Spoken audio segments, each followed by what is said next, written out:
Seja bem-vindo ao Equilíbrio Cast, o podcast que aborda assuntos sobre inteligência emocional, segurança psicológica, saúde mental, em todas as esferas, todas as áreas da vida. Eu sou Karine Zanon, eu sou especialista em inteligência emocional, sou especialista em segurança psicológica, psicanalista e sou diretora de conteúdo da Believe Comportamento. Bom, o assunto que a gente vai abordar hoje tem a ver com como que os pensamentos, como os nossos pensamentos, eles influenciam diretamente nos nossos comportamentos. E para falar desse assunto, eu trouxe um convidado muito especial. Esse cara é o cara que mais conhece de mente, assim, que eu conheço. Por acaso, ele é meu marido também. Sérgio Piccoli, ele é CEO da Believe Comportamento, especialista em inteligência emocional, neuropsicólogo e tantas outras coisas mais. E é um prazer ter você aqui. Prazer é meu, prazer estar com vocês aqui é muito grande. E eu tô falando a verdade, tá? Não é porque você é meu marido, não. Mas você é um dos caras mais fantásticos que fala e que trabalha nessa área da mente humana. Obrigado. Então, essa história aí que os pensamentos influenciam diretamente nos comportamentos. Karine, eu descobri isso há uns anos atrás, né? Eu trabalhava numa multinacional e por vários anos investiguei questões sobre segurança do trabalho. E eu sempre ouvi falar que a gente tinha que mudar os comportamentos têm que ser alterados, as pessoas têm que mudar o comportamento. E aí, da onde vem um comportamento, né? Eu descobri que para mudar um comportamento tem 2 níveis acima. Uma vez que a gente pensa, depois que a gente sente, e esse sentir, que é do ser humano, certamente vai levar ele a um comportamento. Então, se a gente quer mudar alguma coisa, o primeiro passo é mudar os pensamentos. E as pessoas falam da mudança de comportamento como se fosse simples, né? Simples. Isso, eu vejo isso como uma forma muito triste. Quando as pessoas falam assim, mudou o comportamento, muda o comportamento. Se fosse simples assim, né, o mundo estaria melhor. Esse comportamento está vindo de um pensamento, né? E eu fui estudar um pouco sobre isso. Né? Tive a oportunidade de estar com Augusto Cury, tive a oportunidade de estar com alguns especialistas nessa área, nesse período. E eu descobri coisas fantásticas. Uma delas é o quanto os nossos pensamentos, né, vão gerar aí a nossa autoimagem e como essa autoimagem vai gerar a nossa comunicação com o mundo. E isso foi fora do comum e foi assim, um ponto que me levou a trabalhar com isso de uma forma diferenciada no meio corporativo. Pois é. Quando você fala, né, do pensamento que leva a um comportamento, eu queria que você trouxesse para nós um exemplo. Como é que é isso? Porque quando a gente fala essa gestão do pensamento, parece também algo muito simples, muito simplório, né? E no vamos ver... Como é que funciona? Como é que funciona isso? Eu acho que o primeiro ponto, que o que me fez despertar e o que me ajudou a construir esse mapa foi a questão assim, tudo vem dos pensamentos, então tudo que está construído aqui veio do pensamento de alguém. Nada que o homem constrói nessa terra deixou de passar pela mente de alguém. Isso é muito legal. Ninguém para pensar nisso, né? Tipo, o copo, o design de um copo, ninguém foi para uma máquina construir se não tivesse pensado sobre isso. É isso, né? Aí. Caraca. E não é só o mundo físico, né? Se tudo isso foi construído pela engenharia, alguém passou um dia, pensou, depois alguém produziu, alguém concluiu e está aqui na nossa mesa, está aqui o microfone, está aqui o áudio, mas a morte e a vida também é construído pelos pensamentos. O sucesso e o fracasso também é construído pelos pensamentos. A saúde e a doença, né, a gente sabe que principalmente nos dias de hoje, também são construídos pelos pensamentos. E pouco se fala sobre isso. Muito se fala na mudança de um comportamento, de uma ação, né, mas pouco se trabalha e pouco se é divulgado isso. Nós temos que parar para entender o que pensamos, da onde vêm os nossos pensamentos, se eles são bons ou se eles são ruins, aonde esses pensamentos estão levando. Eu costumo falar assim, se você tem uma área da sua vida que você não está indo bem, você tem que mudar o comportamento da área? Sim, mas você tem que mudar o pensamento sobre o que você está vivendo. Olha que coisa interessante, né? Se você tem uma área da vida que não está indo bem, é preciso observar quais são os pensamentos sobre isso, sobre essa área. Uau! valeu já o podcast, tá? Isso já valeu. Isso é uma coisa fantástica, né? Porque pouco se fala sobre isso, pouco se estuda no mundo normal dos médios seres humanos como a gente sobre esse assunto, e as pessoas não têm essa informação, não têm esse mapeamento. De repente é porque é aquela história, né? Como a inteligência emocional não é na grande maioria, né, não é aplicado, estudado nas escolas. E aí um parênteses aqui, porque o Dr. Augusto Cury tem um projeto belíssimo de inteligência emocional e tem um querido também, Gustavo Boaventura, que eu vou convidar ele aqui para o nosso podcast para a gente falar sobre isso, que ele desenvolveu um trabalho específico para a escola de inteligência emocional, mas normalmente não se fala muito sobre isso. E quando você fala, né, que eu quero segurar nessa frase aí, que uma área da sua vida que não está indo bem, precisa observar o que você pensa sobre essa área. É muito natural a gente pensar qual é o nosso comportamento relacionado à área, né? Mas, na verdade, a gente tem que dar um passo bem mais atrás. Né? Nós tivemos na pandemia agora casos de... Verdade. Né? A estatística piorou com relação à depressão, com relação a pânico. Isso tem tudo a ver com o que a gente pensa. E quando você pega essa área especificamente, existem estudos que falam que mais de 85% das pessoas que correm para um pronto-socorro, se não for algo físico, né, tá ligado a algo emocional. E eu lembro, né... Que partindo do seu pensamento. Pois é, e eu me lembro que quando começou a pandemia, eu estava muito querendo ficar à beira, né, à margem, querendo ficar...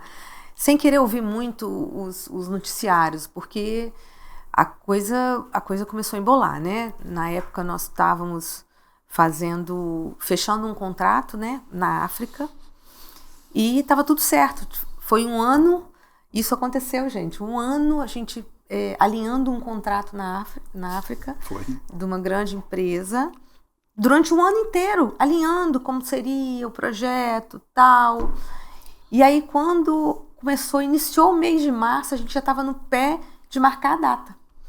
E aí a gente já ouvindo os rumores da pandemia, isso em março de 2020, e eu trabalho com inteligência emocional, eu sou psicanalista há 20 anos, só para pontuar aí o tempo que eu trabalho nessa área. Quando a pandemia começou, eu quis ficar alheia, eu quis ficar longe da TV, de ouvir números da TV. Tinha uma coisa acontecendo na minha vida pessoal, que era uma possibilidade de ir para o outro lado do mundo, fazer um trabalho naquilo que a gente é apaixonado, que é inteligência emocional, falar para colaboradores das empresas, enfim, nessa área. E aí, uma pandemia chegando, a gente começou a ouvir que pessoas estavam morrendo, e além daquilo tudo estar acontecendo, tinha a questão pessoal acontecendo, porque como assim ruindo, começa, né? uma pandemia na hora de eu realizar um sonho, né? Foi o pensamento mais egoísta que eu tive naquele momento. Eu confesso, né? Nesse momento. Mas eu me lembro que quando eu me dei conta, eu caí na real, eu falei, olha, Karine, acorda Alice, o mundo tá aí, as coisas estão acontecendo, tem gente morrendo. E eu parei na frente da televisão, e foi o dia que eles noticiaram que naquele dia especificamente morreram 900 pessoas na Itália. Gente, aquele dia, exatamente aquele dia, eu entrei num estado de ansiedade interna, assim, absurda.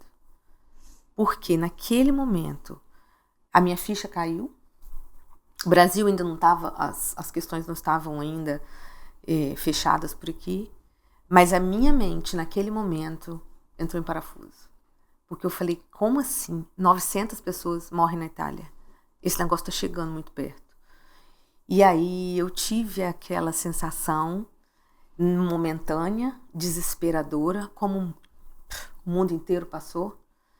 Naquele momento eu era uma mente vulnerável, né, diante da mídia. E naquele momento eu experimentei uma sensação, né, de desespero, de pânico, até eu perceber que calma, Karine, calma que vai ficar bem, as coisas vão ficar bem. É isso que você fala, né? É Quando isso. o pensamento... A gente precisa observar o pensamento. Porque naquele momento, Sérgio, eu perdi o chão. E talvez eu não tenha dito isso. Porque a gente em casa... as crianças ainda na escola. Dias depois, o Brasil fechou, né? E aí, assim... Aí muita gente não deu conta, né? Quando a gente fala de pensamento, as pessoas ficam perguntando, tá bom, eu tenho um pensamento, e como é que eu mudo esse pensamento? E eu gosto muito de histórias. Tem um poder, né? A história tem um poder fora do comum. E as histórias têm o poder de mudar a sua história. E você tem o poder de mudar a sua história através das histórias que você conta e você começa a viver histórias diferentes. Você optou de ficar por longe da televisão e você, quando começou a ir até a televisão e começou a ver o resultado, você começou a contar uma história inconscientemente. Sim, né? Verdade. Só que você tem a capacidade de contar as histórias conscientes e mudar a história. Eu lembro... Eu não, qualquer pessoa pode, né? Qualquer pessoa. Você que está nos escutando, sim. certamente pode também. É legal pontuar isso, porque às vezes as pessoas olham e falam assim, pra Karine é fácil, né?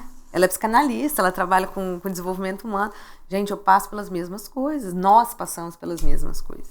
Eu lembro, eu narro isso num trabalho que a gente faz nas empresas, onde nesse período de pandemia eu fui num banco, e chegando no banco, eu estava na fila para conversar com o gerente, e uma pessoa na minha frente, para puxar conversa, falou, né? Tá quente? Eu falei, tá quente. Falou, tá difícil, as lojas estão fechando. Eu falei, tá fechando. Aí ele falou assim, mas a saúde tá o caos. Eu falei, saúde tá o caos. E aí ele foi falando e eu fui assumindo aquilo ali. E aí quando eu cheguei em casa, eu lembro de estar conversando com você. E aí você me pergunta, e aí, como é que foi lá? Eu falei, tá tudo bem, foi bom. Ele falou, mas foi um bom assim? Eu falei, não, foi melhor do que eu pensava, com a conversa com o gerente, que eu tinha que acertar. E aí surgiu a nossa conversa e aí eu comecei a falar, né? Que eu, na conversa dentro do banco estava quente, e aí as perguntas foram, o banco estava quente? Eu falei, não. Me lembro disso. Né? Você tem loja que está fechando? Eu falei, não. Sua saúde está boa? Eu falei, tá. Você foi assaltado? Eu falei, não. Eu falei, então da onde você está tirando essa história? Veio? Como é que a gente compra as histórias do mundo e traz para dentro da gente? Histórias que não são nossas passam a ser nossas. E isso é uma coisa que a gente tem que entender, que a gente não pode comprar as histórias do outro, né? Quando você sai um final de semana e com os amigos, e história ruim, tem uma coisa que eu aprendi, que história ruim chama história ruim, né? Então você senta num lugar, às vezes, para jantar, ou para um happy hour com os amigos, e aí alguma história ruim surge na mesa. Daqui a pouco todo mundo está contando aquela história ruim. Reverbera rápido demais. Só que uma história, ela tem o poder de mudar a química do seu cérebro, né? É verdade. Ela vai gerar em você emoções. E essas emoções vão gerar no seu corpo aquilo que talvez a gente não entenda, falando de forma simples. Na segunda-feira você está chegando para trabalhar com tanta dor no pescoço, com dor na coluna, com dor nos ombros, e não sabe por quê, mas se você pegou o final de semana, você viu que as histórias que você viveu no final de semana foram difíceis. Ok, mas as histórias eram de quem? As histórias são da mídia, as histórias são dos vizinhos, as histórias é de outro país. Não que você deve ficar alheio, mas você tem que entender que as histórias que não são suas, você não deve comprá-las para você. É para trazer para o corpo, né? E quando a gente é interessante isso, porque a gente... você está falando aí, eu lembrei de duas coisas. De dois exemplos. Quando eu era menina, né? Sei lá, 16, 17 anos, eu tinha uma amiga muito querida e o namorado dela traía ela. E ela descobriu que o namorado traía. E aí ela, claro, me ligou desesperada, que... descobri que ele me traiu, não sei o quê... E é tão impressionante, né? A gente começa a viver aquilo que o outro tá vivendo. E eu me lembro que o meu namorado, que era amigo desse namorado dela, que não era você, tá? O meu namorado, ele me ligou tempos depois, assim, e eu fui completamente, assim, grossa. Na minha mente... Eu comecei, eu acho que se eu fosse casada com ele, ia futucar os bolsos, ia olhar o celular. Mas na minha mente eu já estava assim, vivendo aquilo que a minha amiga estava vivendo. Porque ela estava tratando aquele namorado de uma forma rude, porque ela descobriu que ele estava, enfim, sacaneando ela. E eu, por ser amiga, já estava olhando para o meu namorado de uma forma diferente, com o nariz torcido, porque ele também podia estar coitado, ele não tinha feito nada naquele momento. Ou seja, eu comprei a história dela. É assim que funciona. Como é que E a gente pode? tem que entender que essas histórias, elas mudam a nossa forma de viver, elas mudam os resultados da nossa vida, elas mudam os nossos sentimentos, e são histórias que a gente pode parar para ver qual a história que nós estamos reverberando. Deixa eu te contar uma outra história que eu lembrei agora. Logo que eu casei, eu trabalhava com a publicidade. E por conta da comunicação, eu tinha a assinatura dos jornais da cidade. Os jornais chegavam em casa e por conta da comunicação, eu fazia assessoria de comunicação e eu tinha aquela obrigação diária de ler o jornal inteiro para saber tudo que estava acontecendo, né? Meu Deus, eu achava que eu ia saber todas as coisas, eu precisava saber todas antes das 7 da manhã. Enfim, eu não julgo quem faz isso, tá? Mas para mim, naquele momento da minha vida, eu estava com a minha filha tinha, sei lá, 3, 4 aninhos, e eu li o jornal, todo o jornal. Embora na época eu trabalhasse com política, com questões, assuntos relacionados à política, eu não sei por que eu lia página policial também. Eu lia porque era de prática. Pensa um negócio que começou a me adoecer. Eu pegava matérias, e aí eu me lembro, né, porque Luísa era muito pequena e teve uma tragédia, uma coisa horrorosa que aconteceu em Cachoeiro com uma criança que na época da idade da minha filha. Eu me lembro, você contando aí, me veio à mente, eu sentada na mesa do café, lendo aquele jornal, chorando, porque, claro, eu me compadeci com aquela criança, eu pensava na mãe, o que aquela mãe estava vivendo, eu pensando em toda a circunstância, a vontade de matar, né, a pessoa que... Senti vontade de matar a pessoa que fez o que fez, enfim. E aí, depois desse dia, eu tomei uma decisão pessoal.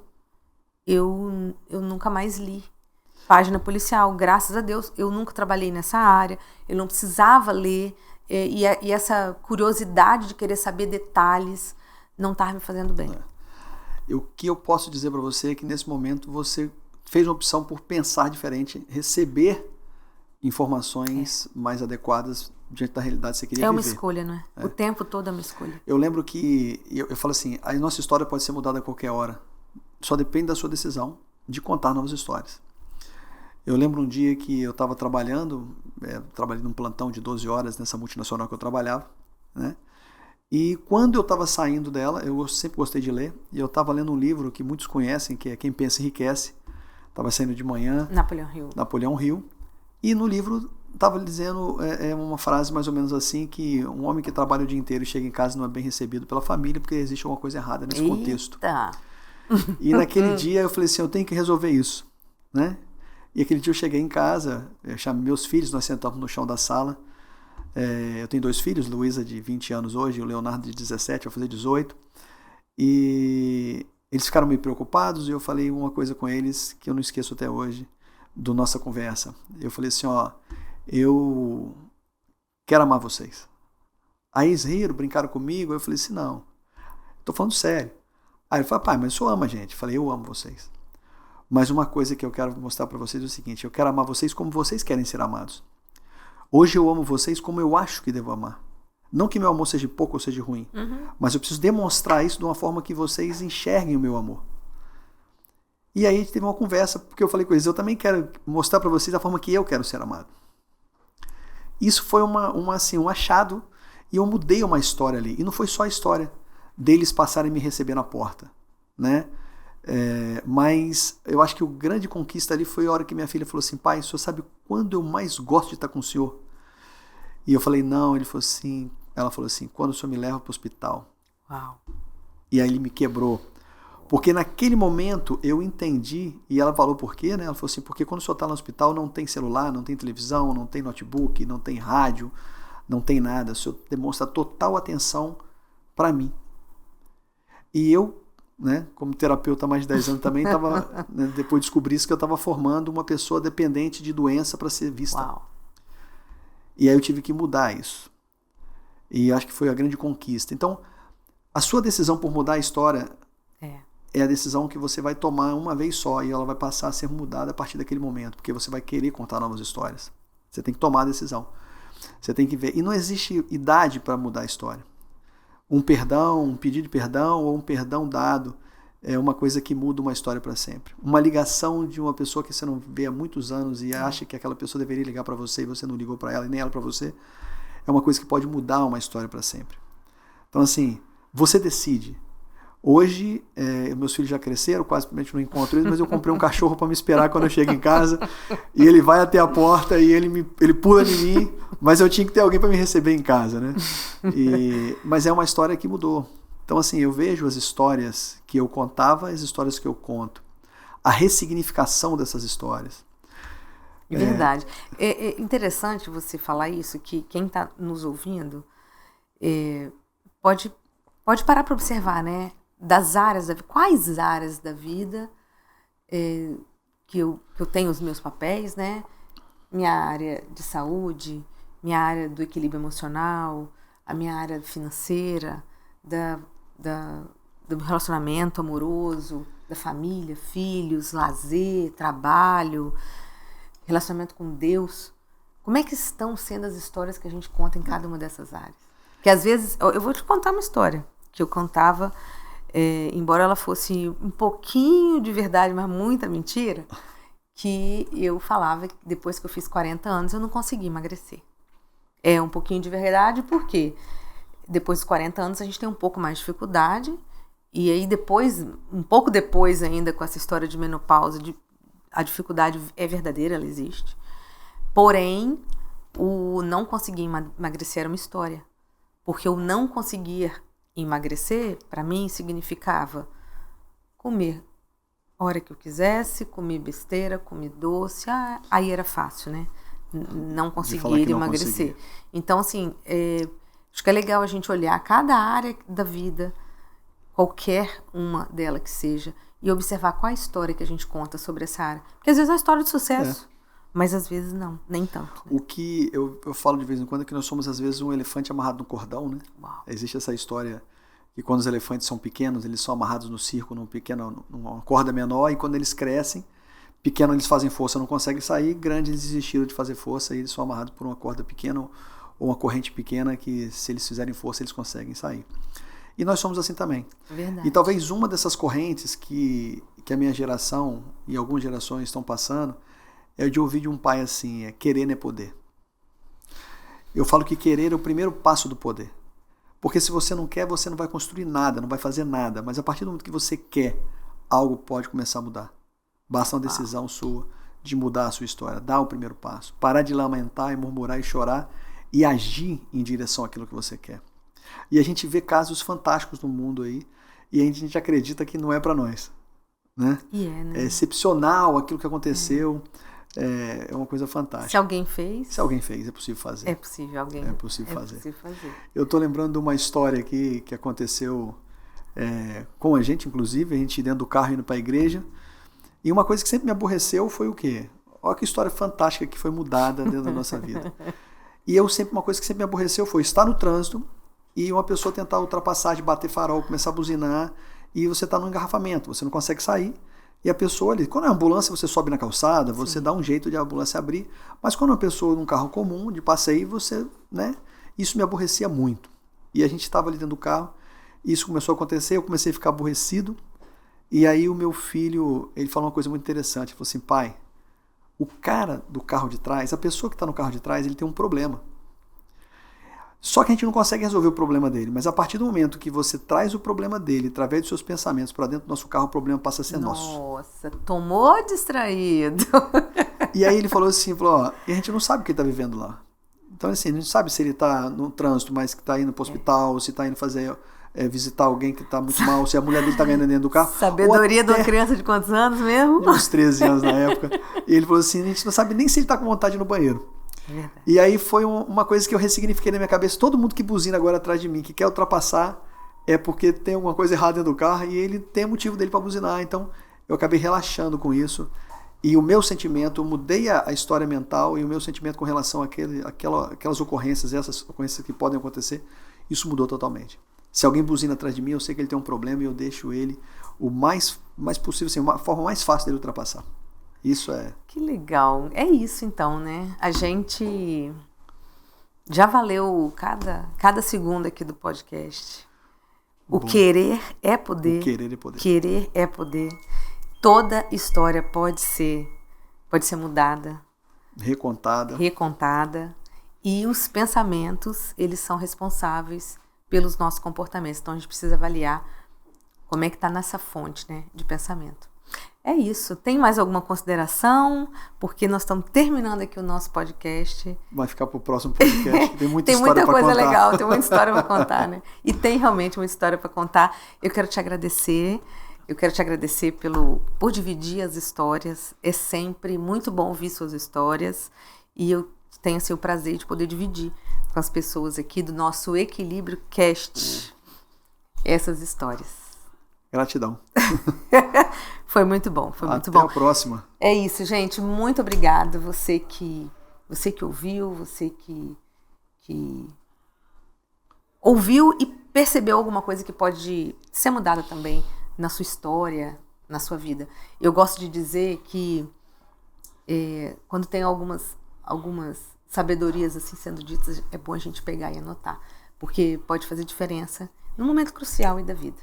Agradeço aí por você estar aqui assistindo a gente e quero te pedir para você convidar outras pessoas, acompanhar a nossa rede, que tem muita coisa legal para acontecer aqui no Equilíbrio Cast. A gente vai estar o tempo todo falando sobre inteligência emocional, segurança psicológica, saúde mental. Vai ser um prazer. E até a próxima. Até a próxima. Tchau, tchau.